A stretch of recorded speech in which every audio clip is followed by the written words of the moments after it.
اب بندے نے التجائیں شروع کر دی. اس نے کہا کہ مالک بھی تو ہے, رحمان بھی تو ہے, رحیم بھی تو ہے, عبادت بھی تیری کرتے ہیں تو مدد بھی تو تجھی سے مانگنی ہے. اب مہربانی فرمانا اہدنا الصراط المستقیم, ہمیں سیدھا راستہ دکھا دے. صراط الذین انعمت علیہم, ان لوگوں کا راستہ دکھانا جن پر تو نے انعام کیا ہے.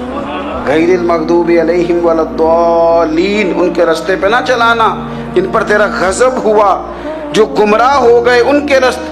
تو نماز میں جب ترجمے پر آپ کا غور ہوتا ہے تو آپ کا تو دل خود بخود لگ جاتا ہے, شوق بڑھ جاتا ہے آپ کا. تو اتنی چیزیں ہم زندگی میں یاد کرتے ہیں, تو اگر ترجمہ بھی نماز کا یاد کر لیں اور پھر شوق سے پڑھیں تو آپ یقین کریں طبیعت کھینچی چلی آئے گی.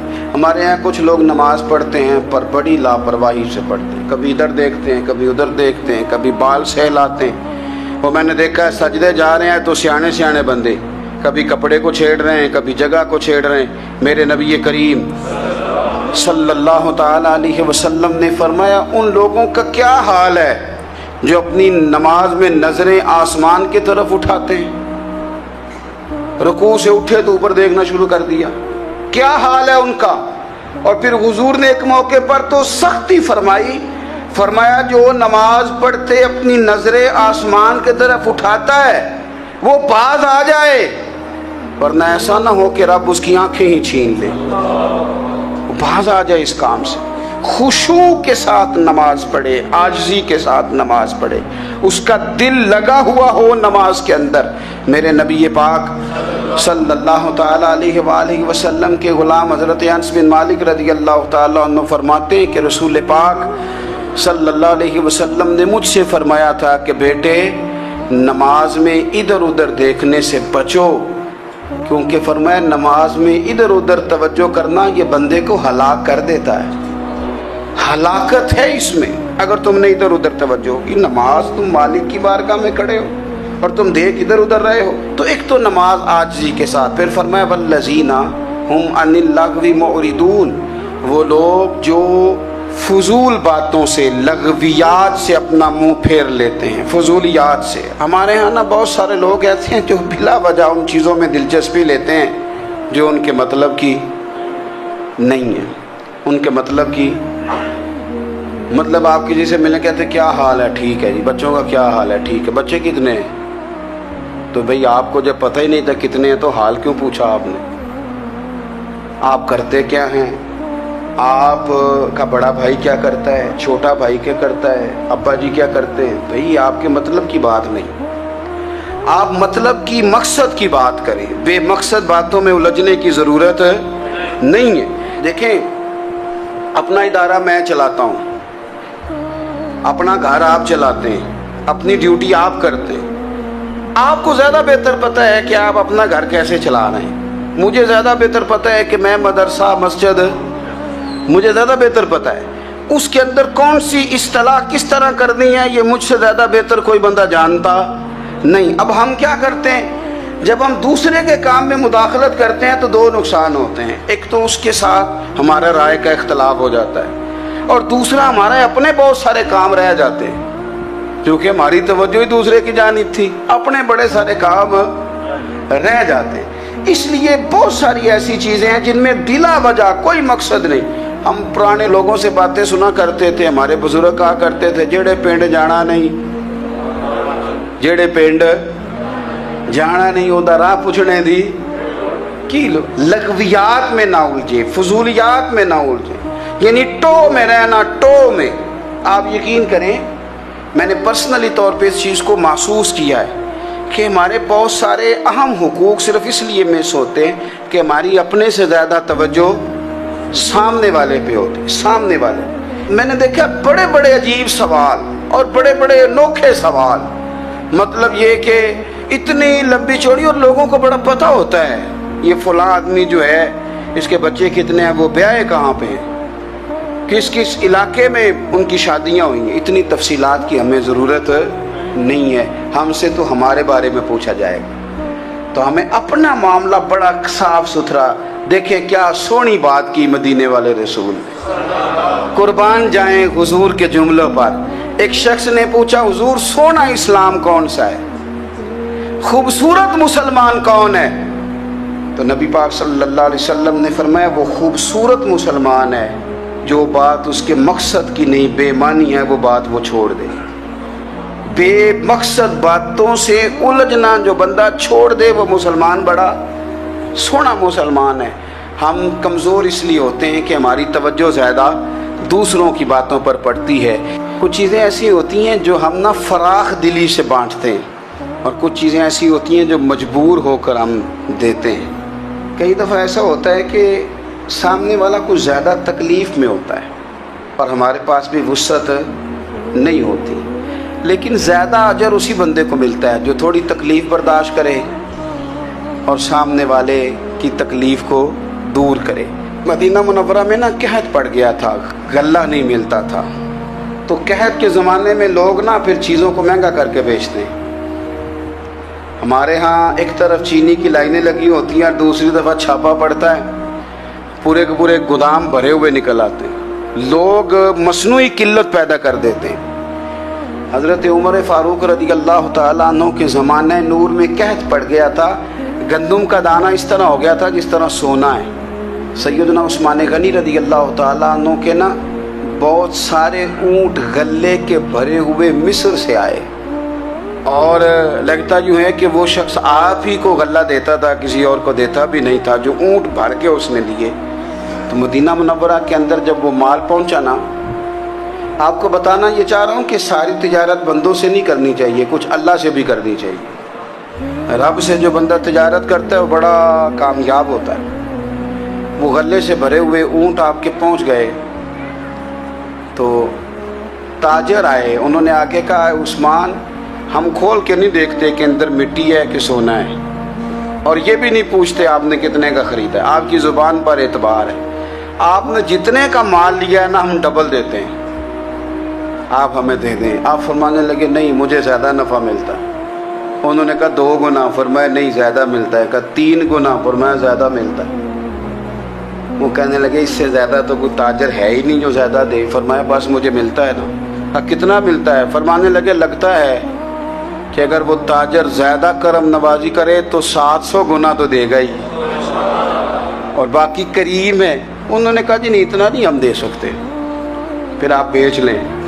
یہ بات ہی سمجھ میں نہیں آتی۔